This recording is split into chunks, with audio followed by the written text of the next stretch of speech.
Mesdames et messieurs, honorables jury, chers camarades, bonsoir. Si on cherche dans un dictionnaire, on ne trouvera qu'une seule définition du mot cité dans le sujet, laïque. Il faut d'abord comprendre ce que cela signifie d'être laïque afin d'éliminer toute ambiguïté. La laïcité, contrairement à certaines idées, n'est pas synonyme d'athéisme ou de rejet des religions. C'est plutôt une organisation de la société et qui permet de prendre en compte la diversité de l'humanité et la nécessité d'assurer une coexistence pacifique au-delà de leurs appartenances politiques et religieuses. En fait, nous savions à l'avance que vous allez nous dire que notre pays est gouverné par un roi et que ce même nous guide et quel est le commandeur des croyants, Amir al-Mu'minin.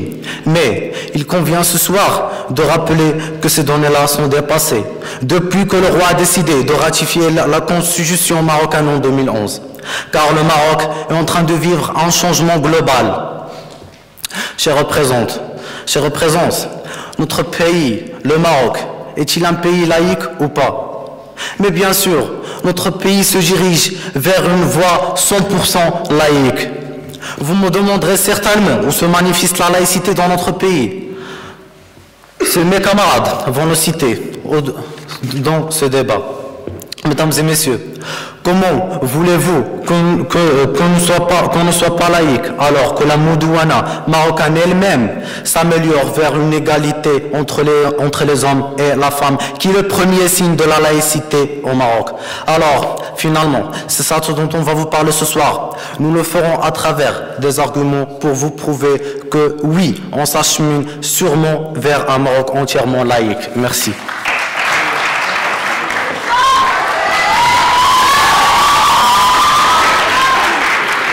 Mesdames, Mesdemoiselles, Messieurs, chers camarades, honorables jury, bonsoir. Nous sommes fiers et ravis d'être encore une fois parmi cette chaleureuse assemblée, d'autant plus que le sujet qui nous réunit est fondamental, vu qu'il nous concerne autant que citoyens marocains musulmans, et qui soulève une question pertinente. Le Maroc peut-il devenir un État laïque? Alors, commençons par définir ce terme qui pourrait être vague pour certains. Alors, que veut dire la laïcité? La laïcité, chers camarades, repose sur le principe de la séparation de la politique, de la religion, de la politique. Autrement dit, que la religion ne s'implique aucunement dans les lois qui régissent un pays. Nous savons tous l'histoire de la laïcité qui remonte à la Révolution française, qui a mis fin à ce pouvoir partagé entre la monarchie et l'Église, et que cette dernière était souvent plus puissante que le pouvoir des monarques qui avaient besoin de l'appui de l'Église pour sauvegarder leur trône. Mais cela, c'était en France, un pays qui a son identité propre à lui, son histoire à lui, et qui diffère de la nôtre. Et pourtant, certains sont allés jusqu'à confondre laïcité et athéisme. D'autres s'en aspirent, au contraire, pour tolérer toute manifestation spirituelle, n'ayant au passage aucune conviction religieuse. Or, le Maroc, pays de droit guidé par une monarchie constitutionnelle, dont cette même constitution, puis ses lois de la charia, donc du Coran, était et restera un pays de droit divin, où le roi est aussi commandeur des croyants. Oui, mesdames et messieurs, c'est là où réside la spécificité du Marocain. Le Marocain est un croyant inconditionnel, même si parfois il n'est pas pratiquant. C'est là l'identité du Marocain, et je ne pense pas qu'il sacrifiera son identité pour tout l'or du monde. Quelle que soit l'ouverture d'esprit du Marocain, le Marocain demeurera fier et jaloux pour son identité, sa patrie et sa religion. D'ailleurs, Feu Hassan II en était bien conscient. Il disait fièrement, je cite, « Je ne suis pas un chef d'État laïque, parce qu'à partir du moment où on est musulman, on ne peut pas être laïque. En réalité, tous les chefs d'État musulmans, je ne dis pas arabes, ne sont pas des chefs d'État laïques. Et quand ils disent qu'ils sont laïques, je dis qu'ils ne sont pas musulmans. » Fin de citation. Imaginez, chers camarades, que l'un d'entre nous puisse concevoir qu'un jour le Maroc devient un pays laïque. Comme il nous est impossible à nous ici de renier notre identité de citoyens marocains musulmans. Et merci.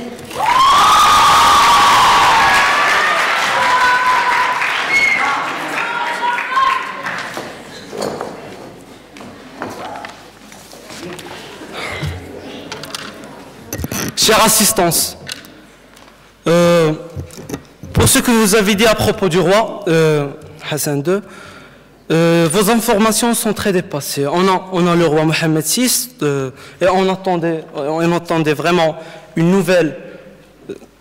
comment dire?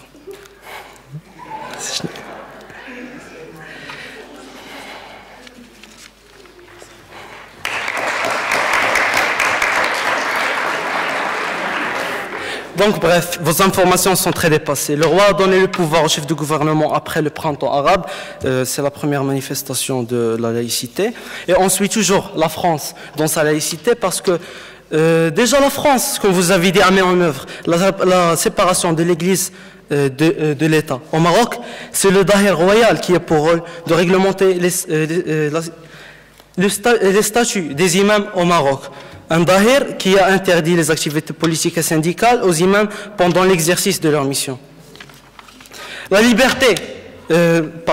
laïcité est aujourd'hui plus présente que jamais au Maroc. Elle se manifeste en notre habillement, en nos manières, en nos habitudes et nos actes. Les exemples ne manquent pas. Les femmes qui commencent aujourd'hui à porter des habits de plus en plus transparents, et c'est pas juste cela. Même la liberté sexuelle des Marocains et Marocaines est aujourd'hui devenue plus disponible que jamais. Et c'est devenu un spectacle ordinaire de voir un jeune homme dans la rue ou dans les parcs avec sa jeune copine.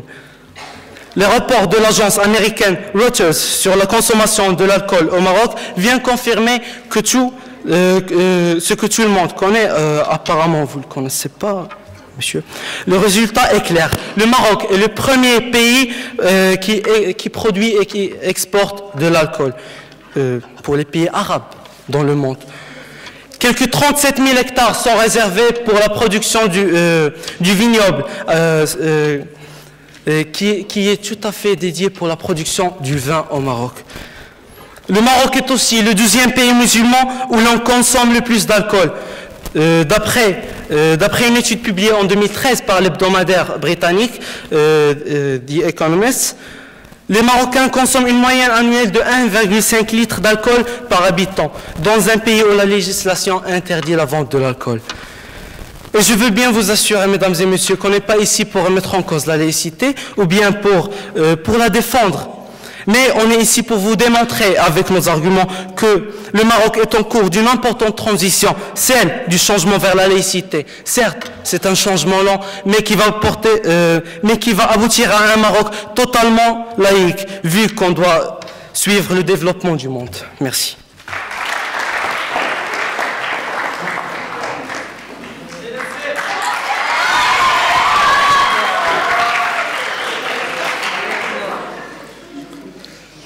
Les paroles s'envolent, mais les écrits restent, peu importe l'évolution des générations. Si vous voulez ignorer l'avis du feu Hassan II, allez-y. Mais n'ignorez surtout pas sa sagesse et le fait qu'il ne prenait même pas en compte l'espace spatio-temporel dans lequel il disait ce qu'il disait. Passons. Je ne suis pas un chef d'État laïque, parce qu'à partir du moment où l'on est musulman, on ne peut pas être laïque. Affirmé en son temps le roi Hassan II dans une entrevue accordée à des journalistes français.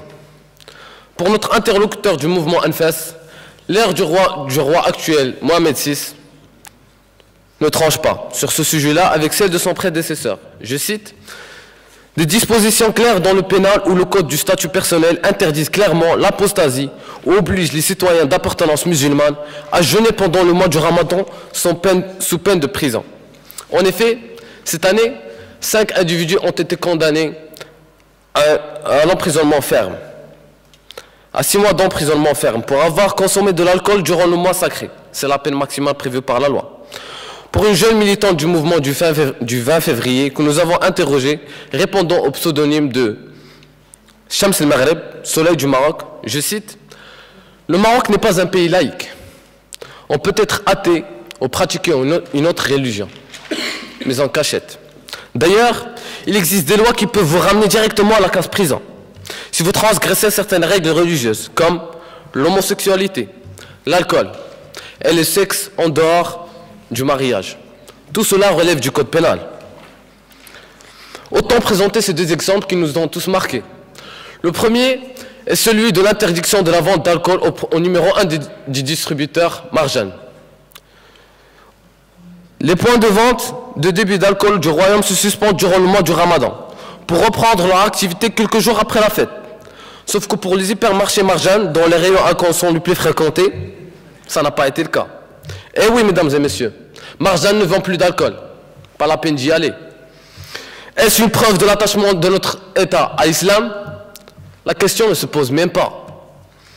Et puis le second exemple, et c'est mon préféré, l'interdiction de la projection du film Much Loved, réalisé par Nabil Ayouch. Ce film allait réaliser un chiffre d'affaires énorme et inimaginable. Mais non, l'État n'a pas pensé au côté financier. Elle a pensé à ses principes, à sa religion. Et elle interdit la projection de ce film dans les salles de cinéma marocaines. Une deuxième preuve de l'attachement de notre État à sa religion. Vous savez, il ne faut pas parler pour parler. Il faut parler pour dire quelque chose de pertinent. Présenter des arguments, des preuves pour nous persuader. C'est comme ça que votre parole aura de la valeur. Sinon, malheureusement, ça n'a pas été le cas pour vous. Merci.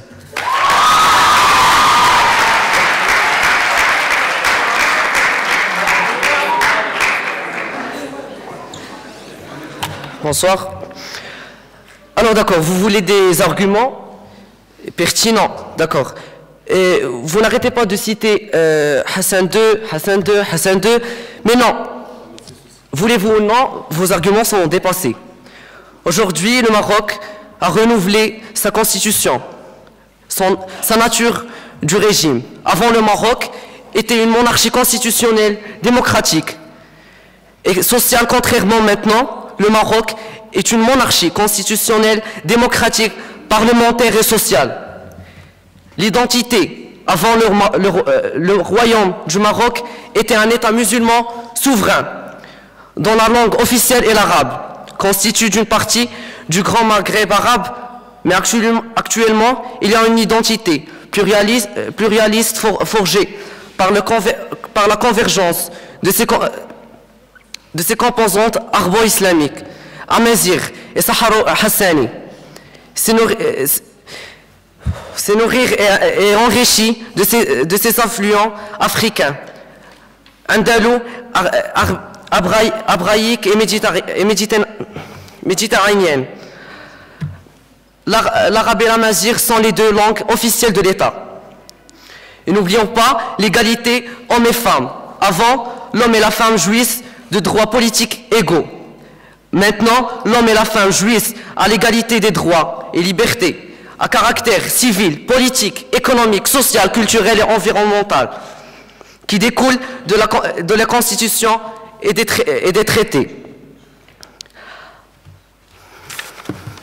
Le roi Amir el-Mu'minin, avant l'article 19, consacrait la confusion des pouvoirs temporels à spirituels du monarque. Le roi Amir el-Mu'minin représente suprême de la nation, symbole de son unité, garant de la pérennité et la continuité de l'État, veille le respect de l'islam et de sa constitution. Mais maintenant, les attributs spirituels et temporels du roi sont scindés. Amir el-Mu'minin, il veille au respect de l'islam, préside le conseil supérieur des oulémas. En tant que chef de l'État, son représentant suprême, symbole de l'unité de la nation, garant de la pérennité et de la continuité de l'État, et arbitre suprême entre ces institutions, il veille au respect de la Constitution. Inviolabilité du roi. Avant la personne du roi, inviolable et sacré. Après, la personne du roi, inviolable et respect lui est dû. Premier ministre.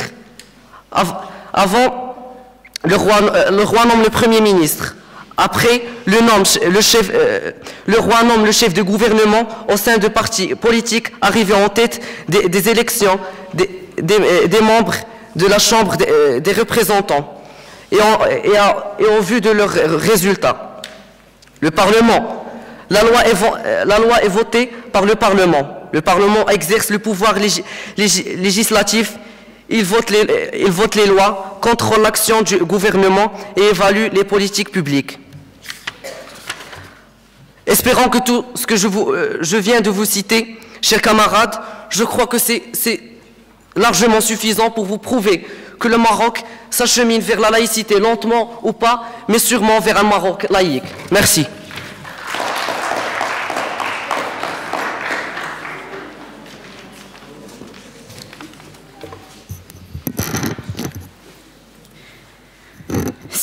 Si vous pensez encore que nos informations sont dépassées, excusez-moi, mais alors, je crois que vous avez pas bien saisi notre contre-argument de tout à l'heure. Vous osez dire que Mohamed VI est dépassé, car il défend les mêmes idées de Hassan II, de son père. De prime abord, je tiens à rappeler la devise du royaume, telle qu'elle a été citée dans la Constitution du Maroc. Dieu, la patrie, le roi. De toute évidence, il ne savait rien que de la lecture de cet article numéro 4, que la Constitution défend la religion et que la religion est bien ancrée dans notre nation.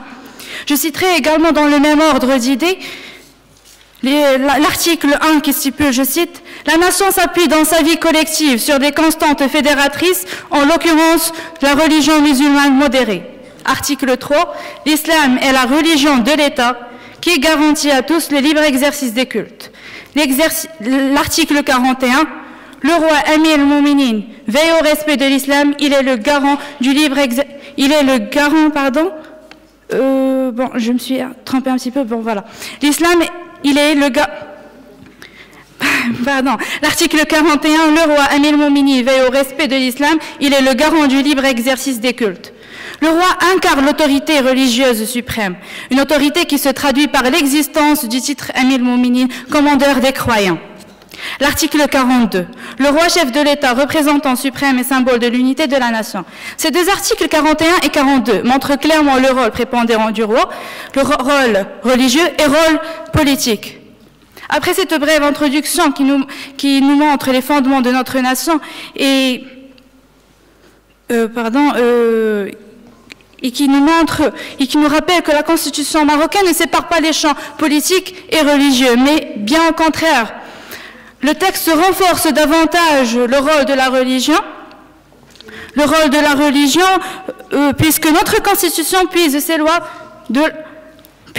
du Coran. Ainsi, au Maroc, une séparation totale entre le religieux et le politique est impossible.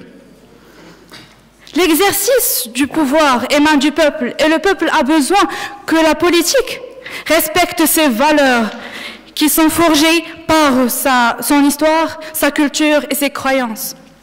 Alors comment nous s'acheminerons-nous vers un État laïque alors que la Constitution, qui n'est que l'émanation du peuple, montre clairement le rôle de la religion dans la gestion de l'État et dans la sauvegarde de notre identité. Merci.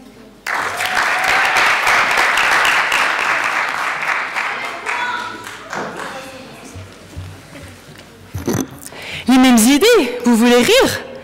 J'espère Mohamed VI a créé le pouvoir au chef du gouvernement et a cédé l'avenir du pays. Passons. Laïciser ne signifie pas forcément être irréligieux. C'est tout simplement faire en sorte que la politique et l'économie d'un pays sont totalement indépendantes sur une quelconque croyance religieuse. Le Maroc s'achemine vers la séparation du pouvoir politique et religieux. Pour le moment, il est considéré comme étant un pays musulman modéré. Et pour mieux m'expliquer, je vais vous donner l'exemple d'un pays fondé sur l'islam, comme nous, l'Arabie Saoudite, qui est le top 5 des pays qui recouvrent le plus la peine de mort. D'après les statistiques de 2013, 87 personnes ont été exécutées, soit un être humain tous les 4 jours. Le cauchemar devient réel lorsque Raif Badawi, l'animateur du site internet libéral Saudi Network, reçoit les 50 premiers coups de fouet devant une foule de fidèles, après la prière hebdomadaire, au point que personne n'a bougé pour l'aider. Pas un mot échappé des centaines de personnes venues voir le spectacle. Les femmes adultères sont châtiées jusqu'à la mort. Le blasphème, l'homosexualité, le meurtre et la trahison sont punis jusqu'à la mort. La calomnie et la consommation d'alcool sont punis par emprisonnement ou par coups de fouet. L'adultère est puni par la mort, par lapidation. Le vol est puni par l'amputation d'une main. Le vol en bande par l'amputation des mains et des pieds. Dites-moi, mesdames et messieurs, où sommes-nous par rapport aux pays musulmans, tels que l'Arabie Saoudite? Punissons-nous par la mort? Lapidons-nous? Flagellons-nous? Non, mesdames et messieurs, nous sommes bien mieux que ça. Nous nous sommes affranchis de ces pratiques depuis bien longtemps. Nos femmes ne sont plus traitées en mineurs, incapables. Et voilà, mes chers camarades, un exemple concret devant vous. Moi, je suis une fille et je prends la parole. Chers camarades, je vous prie d'ouvrir les yeux.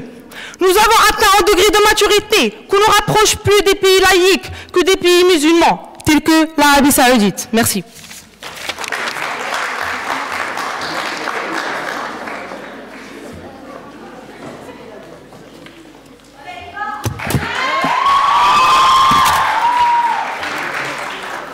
Arabie Saoudite, laissez-moi en rire, on ne compare pas l'incomparable. Pour répondre à votre intervention, d'après Ramadan Tariq Ramadan, je cite, « La société musulmane n'acceptera pas les modèles imposés, il faut lui permettre d'évoluer à son rythme, selon sa culture, sans tomber dans les discours globalisants qui voient dans l'avancée économique l'avenir forcément porteur d'une culture supérieure. » Passons. Si l'Occident veut se prendre pour une civilisation universelle en adoptant la laïcité, c'est un problème de l'Occident.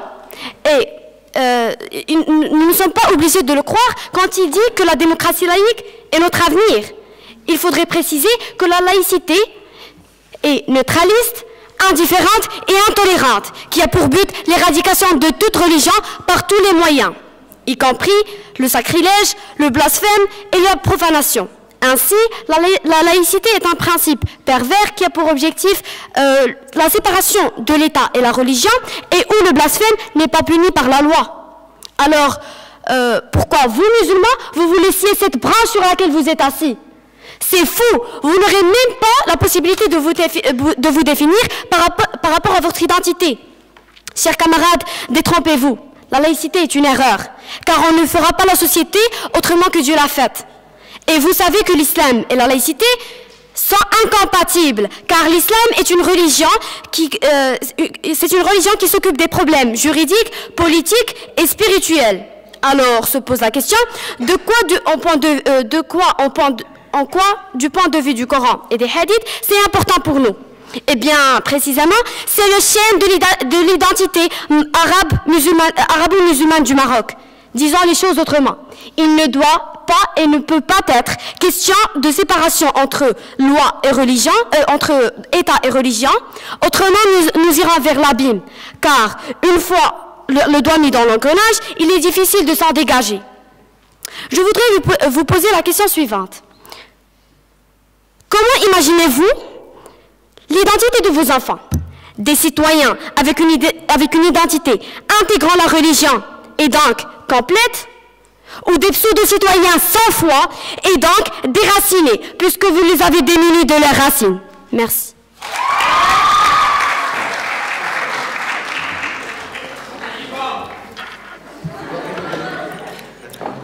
Tariq Ramadan, mais tu me fais rire. Ouvre bien les oreilles. Je ne connais pas que Tariq Ramadan était un animateur parce qu'on parle ici de Raif el-Badawi.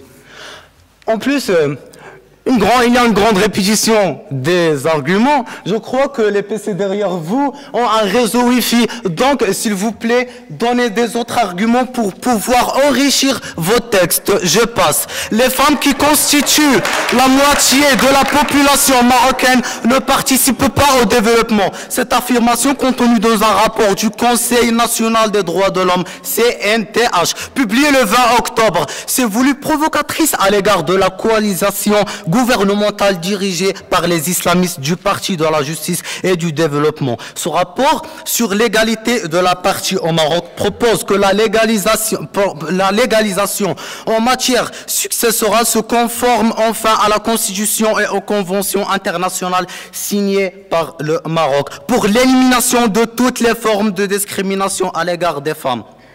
Le CNTH dénonce une situation où la femme n'a encore droit qu'à la moitié de ce qu'hérite l'homme conformément au Coran. Les conservateurs et les islamistes du PJD ont aussitôt parlé de la transgression. Le parti a considéré la prostitution du CNTH comme une atteinte de l'institution de la commanderie des croyants et une violation de la Constitution qui encadre l'égalité homme-femme par les constantes religieuses et nationales. La Constitution marocaine, révisée dans le sillage du printemps arabe, prévoit en effet le principe d'égalité homme-femme, mais elle n'a conditionné pas par le respect des constances du royaume et de ses lois. Donc finalement, je dis, ne dites pas quelque chose qu'il n'y en a pas. Merci.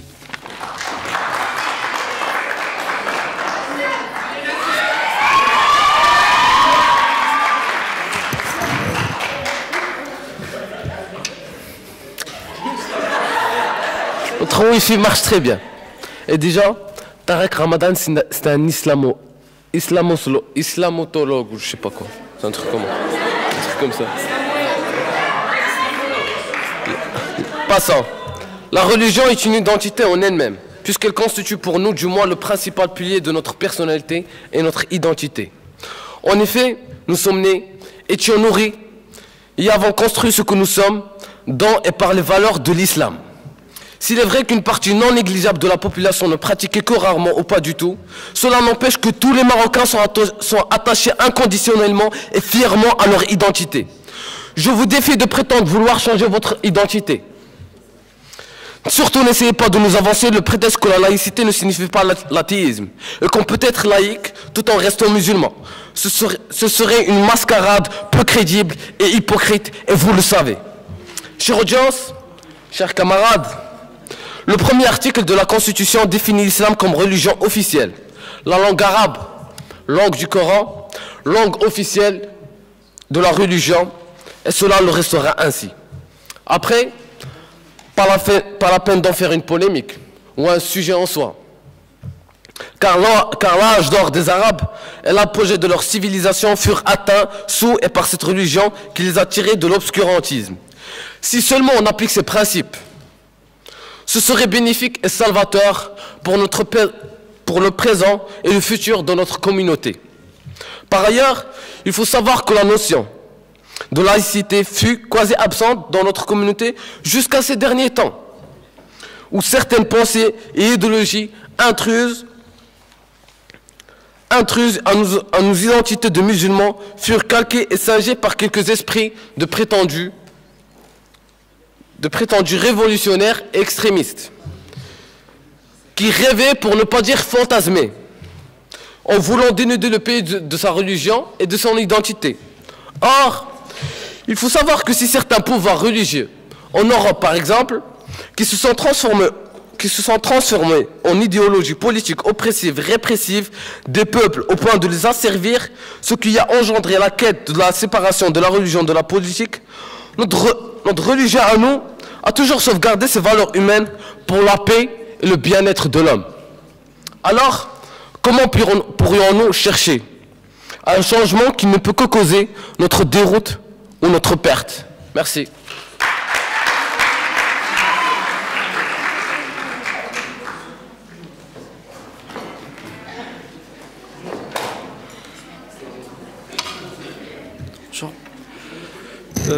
Depuis le début,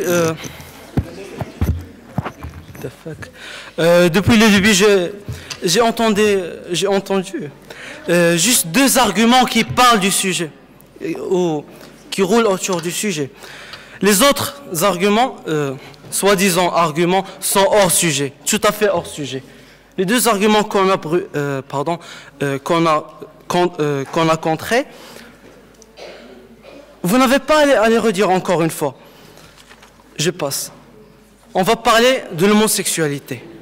Une campagne a été lancée sur Internet fin de semaine dernière sur la plateforme Avaz, demandant au ministère de la Justice, Mostafa Hamid, la dépénalisation de l'homosexualité au Maroc.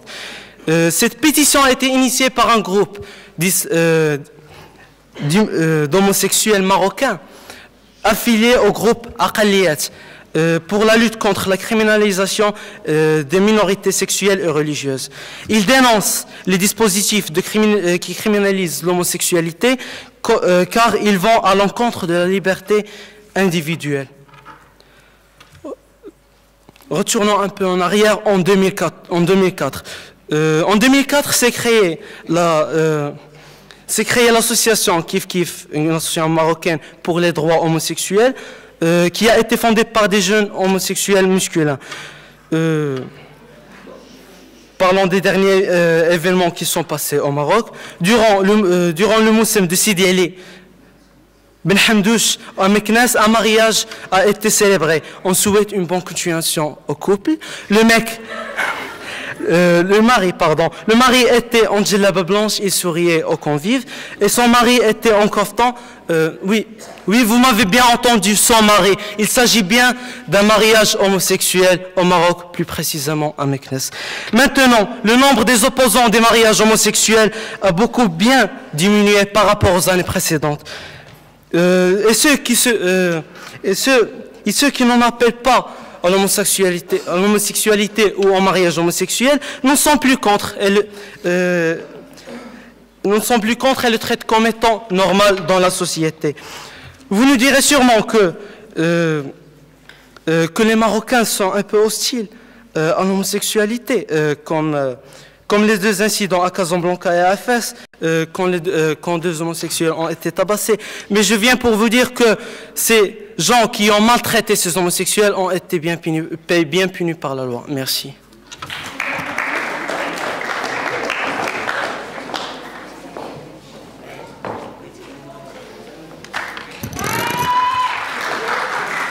Pour corriger ce que mon camarade a dit, parce qu'il le faut, Tariq Ramadan est un islamotologue, non pas un animateur. Et en plus, nos PC et notre Wi-Fi marchent très bien. Merci, Monsieur Slimane. Et car la citation dite il y a quelques minutes est une citation qu'on vient de trouver justement sur nos PC qui marchent très bien. Passons. Le Maroc, pays laïque. Traduction. Un Maroc qui sacrifierait l'élément pilier de son identité, la religion musulmane. Et surtout, ne me dites pas que je confonds les notions et que la laïcité, ce n'est pas l'athéisme, mais la séparation des pouvoirs et qu'on peut très bien rester musulman, mais sous une constitution dont les lois n'ont rien à voir avec la religion. Bizarre, car, à ma connaissance, plusieurs personnalités non musulmanes ont déclaré et reconnu publiquement que l'islam, ou plutôt le Coran, est la meilleure constitution qui existe, étant donné les valeurs humaines, pleines de sagesse et de bon sens, incitant à la paix et garantissant le bien-être de l'humain. L'islam, avec toute sa grandeur, son ampleur et sa perfection, disparaître de notre mode de vie, de notre conception du monde et de notre identité? Mais qu'allons-nous chercher par ce fantasme? Où va le monde, mesdames et messieurs?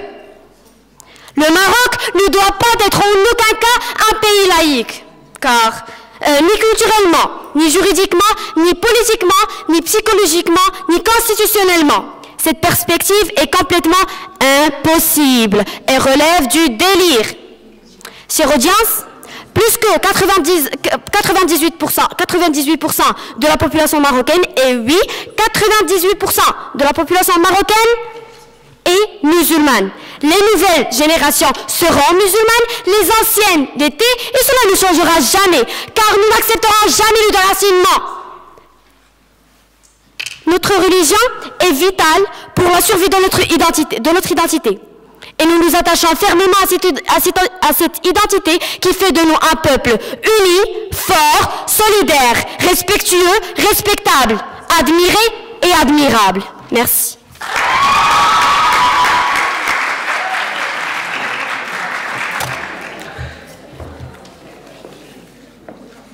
Avez-vous bien lu le sujet? car le sujet dit que le Maroc s'achemine vers la laïcité, mais non pas si on est pour la laïcité ou contre la laïcité. Car ce que vous êtes en train de dire, que vous confondez la laïcité avec l'athéisme. Et ce n'est pas le cas. Alors, je vous invite à relire le sujet, car vous êtes hors sujet. Depuis tout à l'heure, vous êtes en train de dire que la religion, mais si on est laïque, ça ne veut dire pas qu'on va laisser tomber notre religion. Passons. Le Maroc reste comme stipulé dans sa constitution un pays musulman. Mais cette fois, seul le roi, le chef des croyants, Amir el-Mouminin, et descendant du prophète de l'islam, donnera la ligne politique à suivre au pays et en matière religieuse. Le reste incombe au gouvernement et aux députés. En tant que chef de tous les croyants, tous les imams d'un pays sont placés sous l'autorité du roi. But, couper l'herbe sous le pied des mouvements religieux qui cherchent à déstabiliser le pays ou à prendre le pouvoir. Extrait de l'article, la décision royale par Daher d'interdire aux imams et aux autres prêcheurs des mosquées toute appartenance politique d'une révolution.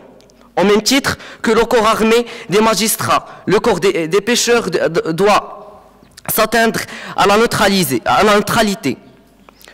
On ne peut user de l'autorité presque sacrée de Minbar, de son prestige pour faire au racolage public des voix au profit d'un courant ou d'une autre. Un islam pour tout et tout, pour un même islam. Les prêcheurs et leurs prêchés doivent englober l'ensemble de vivre ensemble de l'extrême gauche, parce qu'on peut y raconter des croyants à l'extrême droit où on ne croise la plupart du temps que des islamistes. Ce n'est pas encore la séparation de l'Église et de l'État, mais les chapelles à la mosquée, c'est fini du moins. Merci.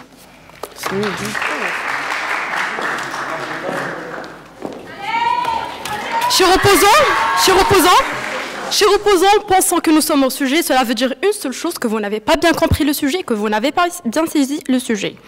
Vous qui aimez parler du mariage et tout, parlons-y, pourquoi vous devez savoir que demander à un pays de ne pas montrer ses signes et ses convictions, c'est comme demander à un homme de retirer sa bague de mariage lorsqu'il va au travail. C'est la même chose. En plus, j'ai une question très simple à vous demander. Est-ce que vous resterez de marbre si on vous traite de non-musulmans? Ça m'étonnerait. Mesdames et messieurs, chère audience, mesdames et messieurs, mes chers opposants, notre débat touche à sa fin.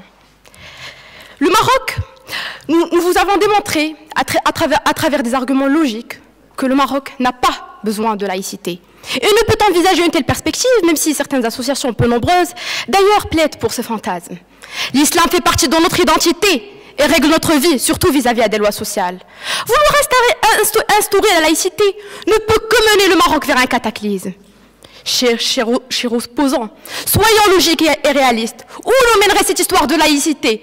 Oseriez-vous prendre le risque de perdre pied, sacrifier notre patrimoine qui fait de nous ce que nous sommes et nous perdre dans l'anonymat universel? Réfléchissez un peu. Réfléchissez à ce qui se passe dans les pays occidentaux qui s'attellent maintenant à sauvegarder leur identité menacée par l'excès de la mixité des autres cultures et la diversité des croyances. Rendez-vous compte du nombre de convertis à l'islam parmi les personnes les plus cultivées?